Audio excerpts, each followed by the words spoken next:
चलिए फिर आज का लेक्चर स्टार्ट करते हैं। और आज का हमारा टॉपिक है पाइथन में tokens. What is token and मतलब बेसिकली बात करूं तो मैं आपको टोकन समझा तो जरूर रहा हूं, बट एक अलग वे से समझा रहा हूं। तो चलिए स्टार्ट करते हैं।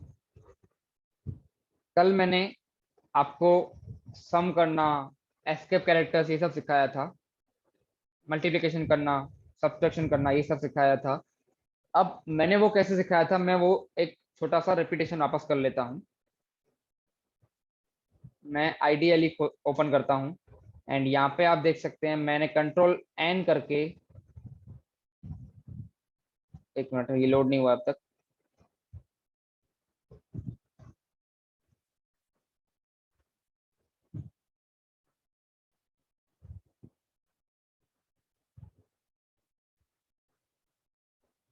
मैं कंट्रोल एन करके अपनी कोडिंग की विंडो ओपन कर लेता हूँ और यहाँ पे मैं नॉर्मल कोड लिखता हूँ जो मैंने कल लिखा था। ये कल मैंने जो लिखा था उसको निकाल लेता हूँ। कंट्रोल ओ का मतलब कंट्रोल ओपन। ठीक है, तो आप यहाँ पे देख सकते हैं छोटी सी विंडो आई जहाँ पे मैं अपने फाइल सेलेक्ट कर सकता हूँ जो मैंने कल बनाई थी, program2.py। उसको मैंने ओपन कर लिया है आपके सामने एंड कल मैंने आपको ये सिखाया था सब कुछ। ठीक है, अब इसको हटा देता हूँ मैं, मतलब ये पराठे वाले कोई प्रॉब्लम नहीं है ऐसे तो। अब मैंने आपको कल सिखाया था print I am sorry print addition of two numbers equal to 10 + 20। कुछ इस तरह से मैंने आपको सिखाया था। ये ऊपर वाला मैं अभी के लिए मिटा देता हूँ, वो मेरे हिसाब से काम का नहीं है। तो आप देख सकते हैं addition of two numbers equal to 30, जो कि यहाँ पे मैंने लिखा है addition of two numbers equal to 10 + 20। तो 30 हो गया वो डायरेक्टली। बट हम कुछ इस तरह से नहीं लिखेंगे, हम ये वैल्यूज यहाँ पे x equal to 10, y equal to 20 लेंगे। अब ये एक्स वाई क्या है मैं आपको एक्सप्लेन करता हूँ। और यहाँ पे हम लिख सकते हैं x + y एंड इसको करते हैं रन। तो आप देख सकते हैं addition of two numbers equal to 30 आ चुका है। सेम आउटपुट आता है, सिर्फ मैंने 2 लाइन और ऐड कर दी, कोड थोड़ा चेंज कर दिया है। अब ये कोड क्यों चेंज किया, आपको एक तरीका सिखाने के लिए कि ये जो x और y है इसको हम कहते हैं, हमारी कोई भी प्रोग्रामिंग लैंग्वेज में इसको कहते हैं वेरिएबल। इसको कहते हैं वेरिएबल। वेरिएबल क्या करता है, वेरिएबल एक वैल्यू स्टोर करता है।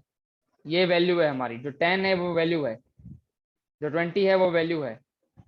आपने अच्छे से मैथमेटिक्स पढ़ा हो तो हम एक इक्वेशन भी लिख सकते हैं x + y × z। सपोज ऐसा इक्वेशन लिखा हमने, तो जो इधर x है और y और z है इनको हम क्या कहते हैं, वेरिएबल्स ही कहते हैं मैथमेटिकल में भी। करेक्ट। अगर किसी को नहीं पता है तो मैं आपको बता देता हूँ कि इधर जो x y z थे ये वेरिएबल्स ही थे मैथ्स में भी, और उनकी भी कुछ वैल्यूज होती थी कि suppose x equal to 10, suppose ऐसा ऐसा हम वैल्यू को एज्यूम करते थे। x equal to 1, x equal to 20 ऐसा एज्यूम करते थे। तो इधर हमने क्या किया, x इक्वल टू 10 लिखा, मतलब जो x एक वेरिएबल है उसमें हमने वैल्यू स्टोर कर दी है, y एक वेरिएबल है उसमें हमने वैल्यू स्टोर कर दी है, और वो वेरिएबल हम यहाँ पे यूज कर सकते हैं x + y। अब मैंने ये क्यों किया, एक रीजन है उसके पीछे। ठीक है, अभी के लिए मैं इसको मिटा देता हूँ और इसको काट देता हूँ। अभी आप देखो मैंने कल एक 4 स्टेटमेंट लिखी थी, addition of two numbers equal to 10 + 20। मैंने ऐसा लिखा था, अगर आपको याद हो तो। फिर लिखा था सब्सट्रैक्शन ऑफ टू, स्पेलिंग छोड़ देना अभी के लिए, मैं फटाफट लिख रहा हूँ इसलिए। Subtraction of two numbers 10 - 20। तीसरा मैंने लिखा था multiplication of two numbers equal to 10 × 20। And third statement लिखा था मैंने division of two numbers equal to 10/20। तो इसको अभी हम रन करते हैं तो आप आउटपुट देख सकते हो कि addition of two numbers equal 30, subtraction of two numbers equal to -10, multiplication of two numbers equal to 200, division of two numbers equal to 0.5। मतलब सब करेक्ट वे में सब परफॉर्म हो गया अच्छे से।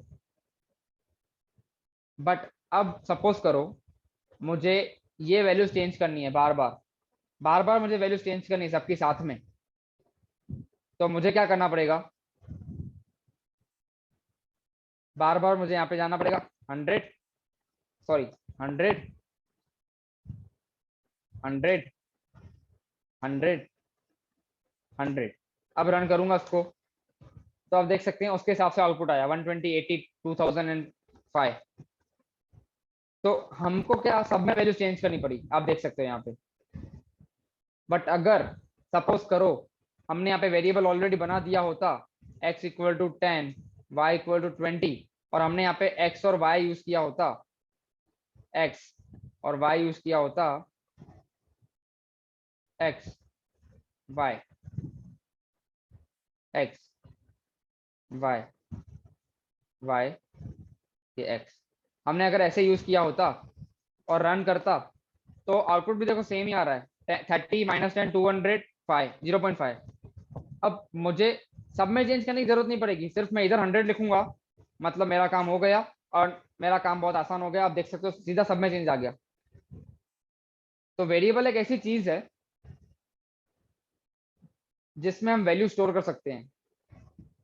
जब तक हमारा प्रोग्राम चल रहा है तब तक हम उसमें वैल्यू स्टोर कर सकते हैं, और वो वैल्यू सबके लिए चेंज होती जाएगी, सबके लिए, चाहे वो फिर एडिशन हो, चाहे वो सिर्फ सब्सट्रैक्शन हो, मल्टीप्लिकेशन हो, डिवीजन हो। हमने यहाँ पे x लिखा है, मतलब x की वैल्यू हमने यहाँ से चेंज कर दी, मतलब यहाँ पे भी वैल्यू ऑटोमेटिकली सब जगह पे चेंज हो जाएगी। हमको सब जगह पे खुद चेंज नहीं करनी पड़ेगी, हमको एक जगह पे चेंज करनी पड़ेगी, और यहाँ पे ऑटोमेटिकली सब चेंज हो जाएगा। तो ये है वेरिएबल, और ये है लिटरल। लिटरल मतलब वैल्यू। आई रिपीट, आपको समझ में आया होगा कि वेरिएबल क्या है। अगर नहीं आया तो मैं आपको एक्सप्लेन कर लेता हूँ। वेरिएबल x और y है, और वैल्यू जो है वो है यहाँ पे अभी के लिए टेम्पररी 100, 20 है वैल्यू, और वैल्यू को हम लिटरल भी कहते हैं। तो ये मैं आपको समझाना चाहता था कि हम मल्टीप्लिकेशन, डिवाइड या कोई भी ऑपरेशन हम वेरिएबल के थ्रू बहुत आसानी से कर सकते हैं। अभी मैं यहाँ पे दोनों की वैल्यू चेंज कर दूंगा, सपोज यहाँ पे मैं 200 कर दूंगा, सपोज यहाँ पे 10,000 कर, यहाँ पे सपोज मैं 500 कर दूं, और वहाँ पे 200 कर दूं, और अभी मैं रन करूंगा, तो उसके हिसाब से ऑटोमेटिकली आउटपुट शिफ्ट हो जाएगा। 500 plus 200 700, 500 minus 200 300, 500 multiplies 200 1 lakh, 500 divide by 200 2.5। तो आप देख सकते हैं कि एग्जैक्ट वे में, करेक्ट वे में हमने इसको परफॉर्म किया है वेरिएबल के थ्रू, जो हमारा बहुत काम आसान कर देता है वेरिएबल। तो आई होप कि आपको ये वेरिएबल का कॉन्सेप्ट समझ में आया होगा। अगर आपको नहीं आया तो आप मुझसे पूछ सकते हैं। हाँ, हाँ पूछ, क्या क्वेश्चन पूछ रहा है? सर आपने ना हमें कमांड लिखे वो रन हुए, और आपने जो हमें समझाने के लिए लिखा है वो भी आपने रन किया और वो रन भी हुआ, वो सिंटेक्स एरर नहीं दिखाया, तो फिर ऐसा क्यों हुआ?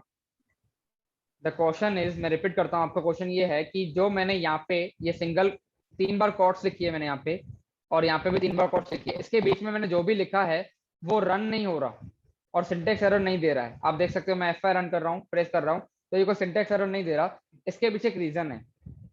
अगर ये, इसको हम कहते हैं कमेंट्स। फर्स्ट ऑफ ऑल मैं आपको कमेंट्स बता देता हूँ, इसको कहते हैं हम कमेंट्स। ठीक है, कमेंट्स हमेशा 2 प्रकार की होती है। टाइप्स ऑफ कमेंट्स में बात करूं, पहले तो मैं इसको यहीं पे लिख लेता हूं, इसके अंदर लिख लेता हूं। कमेंट्स, कमेंट्स 2 टाइप्स की होती है। एक है सिंगल लाइन कमेंट, दूसरी है मल्टीपल लाइन कमेंट। अब सिंगल लाइन कमेंट क्या होती है, मल्टीपल लाइन कमेंट क्या होती है, ये जानने से पहले हम ये समझेंगे कमेंट्स क्या होते हैं। ठीक है, बेसिकली मैं आपको एक बात बताऊं, तो हम एक प्रोग्रामर है, ठीक है, मैं प्रोग्रामर हूं, आप इसको सीख रहे हो, तो आप अभी के लिए यूजर हो, बट आगे चल के प्रोग्रामर बन जाओगे। जो जो इस पूरे कोड को प्रोग्राम करेगा वो प्रोग्रामर आप बन जाओगे आगे चल के। ठीक है, तो जो प्रोग्रामर होता है वो बहुत बड़े बड़े कोड्स लिखता है। ठीक है, बहुत बड़े बड़े, ये तो छोटे कोड्स हैं, 4 लाइन के कोड्स हैं। आपको मैं ऐसी ऐसी वेबसाइट्स दिखाऊंगा जो मैंने बनाई है पाइथन से, आगे चल के मैं दिखाऊंगा, ये नेक्स्ट मंडे में आपको पक्का दिखाऊंगा, वेबसाइट्स दिखाऊंगा, एप्लीकेशंस दिखाऊंगा, एप्लीकेशंस नहीं मतलब सॉफ्टवेयर दिखाऊंगा, जो मैंने बहुत बड़े बड़े कोड करके बनाई है। अब बड़े बड़े कोड करके मैंने बनाई, सपोज करो मैंने आज बनाई और कल मैं वो कोड भूल जाता हूँ, ये तो बहुत इजी कोड है, ठीक है, ये मैं भूल नहीं सकता, बहुत इजी कोड है, क्योंकि आप नए हो अभी प्रोग्रामिंग लैंग्वेज से, तो आप ये कोड भूल सकते हो कि ये कोड हमने क्यों लिखा है, ठीक है, बट मैं इस कोड को नहीं भूल सकता, ये कोड बहुत छोटा है। बट जब हम बड़े बड़े कोड्स लिखते हैं तब हम कोड भूल जाते हैं कि मैंने ये कोड क्यों लिखा है, तब उसके लिए हम कमेंट्स यूज करते हैं। कमेंट्स, कमेंट्स क्या करती है, उस कोड को एक्सप्लेन करती है। सपोज करो मैंने ये लाइन लिखी है प्रिंट स्टेटमेंट, तो मैं यहाँ पे कमेंट लगा दूंगा। कमेंट दो प्रकार की होती है, सिंगल लाइन और double line, multiple line. Single line में हम हैश यूज करते हैं, सिर्फ हैश, और मल्टीपल लाइन में 3 कोट्स यूज करते हैं, single quotes, 1 2 3, 3 single quotes use करते हैं, उसके बीच में हम जो भी लिखेंगे वो कमेंट्स हो जाएंगे। मतलब वो कमेंट्स क्या करती है, कमेंट सिर्फ हमारे लिए होती है, प्रोग्रामर के लिए। कंप्यूटर उसको कमेंट्स को समझता ही नहीं है कुछ भी, कंप्यूटर उसको इग्नोर करता है। हमारा पाइथन या कोई भी प्रोग्रामिंग लैंग्वेज कमेंट्स को इग्नोर करती है, उसको समझती ही नहीं है, इसलिए वो सिंटेक्स एरर नहीं लाती। जब भी मैं कमेंट्स में कुछ भी, यहाँ सिंगल कोट में, डबल कोट में, सॉरी सिंगल कोट में, 3 सिंगल कोट में, या फिर एक एक सिर्फ हैश लिख के कुछ भी लिखता हूँ, जैसे मैं लिखता हूँ हेलो, तो वो सिंटेक्स एरर नहीं लाएगी, बिकॉज ये कमेंट्स है, आप देख सकते हो अच्छे से प्रोग्राम रन करके गया। ये कमेंट्स क्या करती है, कमेंट्स हमको ये याद दिलाती है कि भाई हमने ये कोड क्यों लिखा था। तो आप कमेंट्स हर लाइन पे लगा सकते हो। अभी तो ये छोटा मोटा कोड है, जब आप 11th में आगे चल के फॉर लूप या फिर और भी बहुत सारे प्रोग्राम्स करोगे, उसमें मैं आपको कमेंट्स लगवाऊंगा ही, 100% लगवानी है कमेंट्स। उससे क्या होता है कि सपोज करो आज आपने पढ़ाई की और कल आपने पढ़ाई नहीं की, परसों पढ़ाई करने बैठे, तो आपको लास्ट कल क्या किया था, मतलब परसों क्या किया था, आपको याद ही नहीं होगा। तो आप कमेंट्स पढ़ के अपने कोड को समझ सकते हो। तो मैं कमेंट कुछ इस तरह से लगाऊंगा, this is program for operation such as, example दे रहा हूँ, such as plus minus multiply divide. अब अब कभी मैं भविष्य में ये कोड ऐसे उठाऊंगा तो मुझे क्लियर कट दिख रहा है कि क्या लिखा हुआ है, this is program for operation such as plus minus multiply divide. ये ऐसा प्रोग्राम है जो ऑपरेशन कर रहा है, कौन से, प्लस माइनस मल्टीप्लाई डिवाइड, ऐसा। तो ये मुझे कमेंट हेल्पफुल रहेगी भविष्य में, तो इसको कहते हैं कमेंट्स। तो कमेंट्स दो प्रकार की होती है, single line comment and multi line comments. Multi line comments हम सिंगल कोट्स 3 बार लिखते हैं या डबल कोट्स 3 बार लिखते हैं। ये सिंगल कोट लिखे 3 बार, इसमें मैं डबल कोट्स भी लिखूंगा 3 बार तो भी चलेगा, पर यहाँ पे मुझे डबल कोट्स फिर बंद करने पड़ेंगे, डबल कोट्स 3 बार, ये कमेंट्स होती है। तो आई होप कि आपको समझ में आया होगा कि कमेंट्स क्या होती है, एंड अगर किसी को नहीं आया तो प्लीज मुझे बताओ तो मैं आपको हेल्प कर पाऊँ।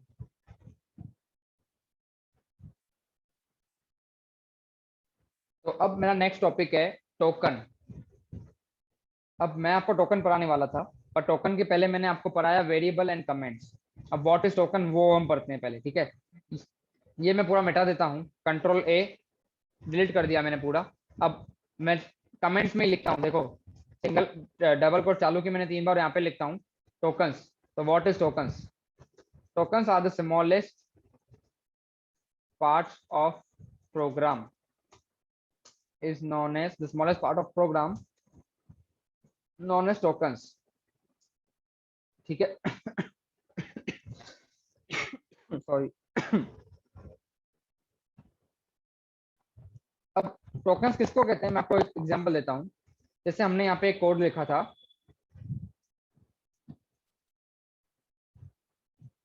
मैं आपको वापस वही वाला कोड दिखा देता हूँ।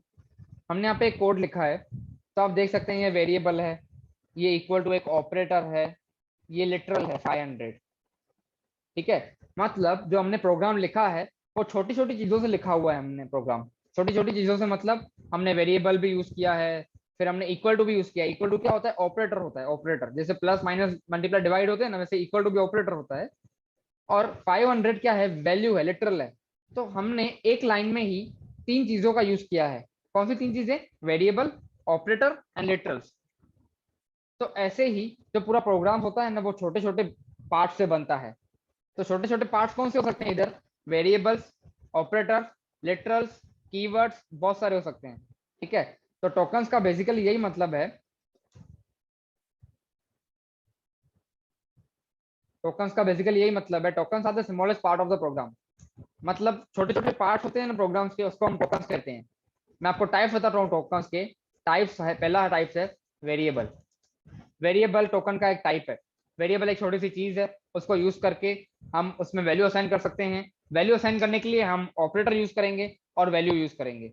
तो यहाँ पे हम दूसरा बात करते हैं लिटरल की, और तीसरा बात करते हैं ऑपरेटर की,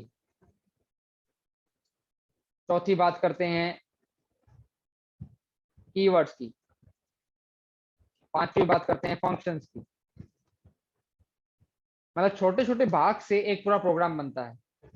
आपने कभी भी देखा हो तो हम कोई भी काम कर लें, हमेशा स्टार्टिंग छोटी चीज से ही होती है।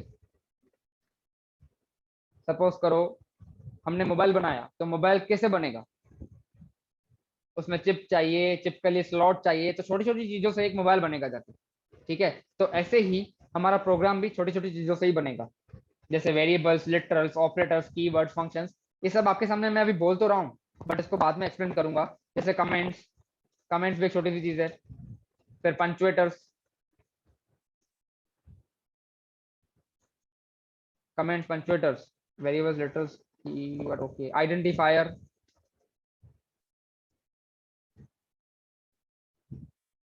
ये लास्ट में रखते हैं।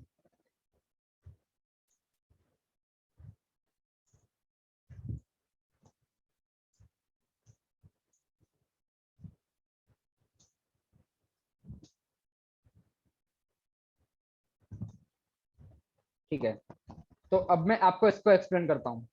हालांकि मैंने वेरिएबल को आपको एक्सप्लेन किया है, इसका पूरा थ्योरी पार्ट आपको ऐप पे मिल जाएगा। पूरा थ्योरी पार्ट, टोकन्स का पूरा थ्योरी पार्ट, जो मैंने अब तक करवाया है वो थ्योरी पार्ट, जो मैं आगे करवाने वाला हूँ वो भी थ्योरी पार्ट आपको पूरा ऐप पे मिल जाएगा। अभी आप सिर्फ मेरा प्रैक्टिकल पे फोकस करो, प्रैक्टिकली समझो कि होता क्या है। थ्योरी पार्ट आपको सिर्फ याद करना है। अगर थ्योरी पार्ट समझ में नहीं आता है तो आप मुझे फोन कर सकते हो या मैसेज कर सकते हो, या अभी जूम मीटिंग पे भी पूछ सकते हो, नेक्स्ट जूम मीटिंग में भी पूछ सकते हो, यहाँ पे भी पूछ सकते हो अगर आपको कुछ भी समझ में नहीं आ रहा है तो आगे बढ़ते हैं। The smallest part of program is known as tokens. छोटे छोटे पार्ट्स को टोकन्स कहते हैं। वेरिएबल्स में आपको एक्सप्लेन कर चुका हूँ। वेरिएबल्स ऐसी चीज होती है जिसमें वैल्यू स्टोर रहती है। ठीक है, और यहाँ पे लिटरल में आपको बता चुका हूँ, लिटरल मतलब वैल्यूज। वेरिएबल्स में क्या स्टोर होता है? वैल्यूज ही स्टोर होती है, मतलब लिटरल ही स्टोर होती है। अभी हम नेक्स्ट मूव ऑन करते हैं। अच्छा, कमेंट्स में मैंने आपको बता चुका हूँ। कमेंट्स मतलब वो ऐसी चीज है जो हमारे लिए हेल्पफुल है, मतलब एज ए प्रोग्रामर के लिए हेल्पफुल है, बट कंपाइलर या इंटरप्रेटर के लिए, मतलब हमारे कंप्यूटर के लिए हेल्पफुल नहीं है। हाँ, मैं आपको कंपाइलर और इंटरप्रेटर के बारे में बताना भूल गया हूँ। जरूर मैं आपको नेक्स्ट लेक्चर में बताऊंगा। इस लेक्चर में मैं आपको ये समझा रहा हूँ, तो वो मैं जरूर आपको स्टार्टिंग से जब पढ़ाने बैठूंगा तब मैं आपको सब कुछ समझाऊंगा। ये तो मैं बहुत आगे बढ़ गया हूँ, मैंने बहुत सी बेसिक सी चीजें छोड़ दी है पीछे। जैसे बाइनरी फॉर्म में कैसे कन्वर्ट करना होता है कोई भी नंबर को, ये सब बेसिक बेसिक चीजें मैंने बहुत सारी पीछे छोड़ दी है। बिकॉज मैं आपको डायरेक्ट हाई लेवल थोड़ा समझाऊंगा तो बेसिक चीजें ऑटोमेटिकली कवर अप हो जाएंगी बाद में, इसलिए मैंने डायरेक्टली पाइथन स्टार्ट कर दिया है। हाँ, तो वो मैं आपको नेक्स्ट लेक्चर में समझाता जाऊंगा, वो कोई इशू नहीं है। मैंने आपको कमेंट्स एक्सप्लेन किया है। अब उसके बाद आइडेंटिफायर क्या होता है? देखो, बेसिकली वेरिएबल्स और आइडेंटिफायर में एक ही डिफरेंस है। आइडेंटिफायर का सिंपल मतलब है name of variable. Name of variable is known as identifier, और लिटरल मतलब value of variable is known as literal. और वेरिएबल वो चीज है, variable token it is token used to store value. ये फुल डेफिनेशन नहीं है, मैं आपको खाली समझाने के लिए लिख रहा हूँ।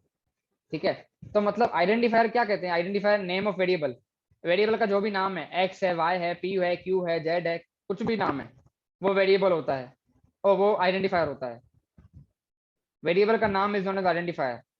Name of variable, functions, class, etcetera. अब ये फंक्शंस क्लास क्या है वो मैं आगे चल के आपको समझाऊंगा। फंक्शंस तो यहीं पे ही हैं, वो मैं आपको जरूर एक्सप्लेन करूंगा, बट मैं आपको ओवरडोज नहीं देना चाहता कोई भी। छोटी सी बात समझा रहा हूँ। वेरिएबल्स हमको समझ में आ गया, लिटर्स हमको समझ में आ गए, कमेंट्स हमको समझ में आ चुकी है, एंड आइडेंटिफायर मैं अभी आपको एक्सप्लेन कर ही रहा था। जैसे आइडेंटिफायर मतलब नेम ऑफ वेरिएबल्स, जो भी नाम है वेरिएबल का एक्स वाई, उसको कहते हैं आइडेंटिफायर। अब कोई भी आपसे दो चीजें पूछ सकता है कि वेरिएबल्स एंड आइडेंटिफायर में डिफरेंस क्या हुआ, वेरिएबल्स एंड आइडेंटिफायर्स में डिफरेंस क्या हुआ, तो आप तब क्या बोलोगे उनको? टीचर्स को बेसिकली, कोई और क्या पूछेगा? टीचर से पूछेंगे आपको एग्जाम में, तब क्या लिख सकते हो या बोल सकते हो, वेरिएबल्स वैल्यू स्टोर करने के लिए काम आते हैं, बट जो आइडेंटिफायर होते हैं वो सिर्फ नेम होते हैं वेरिएबल्स के, name of variables, functions, classes etcetera, सिर्फ नेम होते हैं वेरिएबल्स के, क्लासेस के, फंक्शंस के, बट जो वेरिएबल होता है वो वैल्यू स्टोर करने के लिए काम आता है थ्रू आउट द प्रोग्राम, पूरे प्रोग्राम में।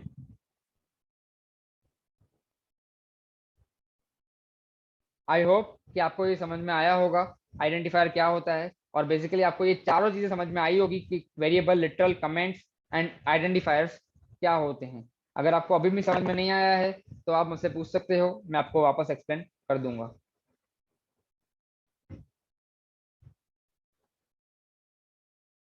हम एक दूसरा टॉपिक उठाते हैं, पंचुएटर्स। पंचुएटर्स क्या होते हैं? पंचुएटर्स का बेसिक मतलब है कि स्पेशल कैरेक्टर की बात कर रहा हूँ मैं।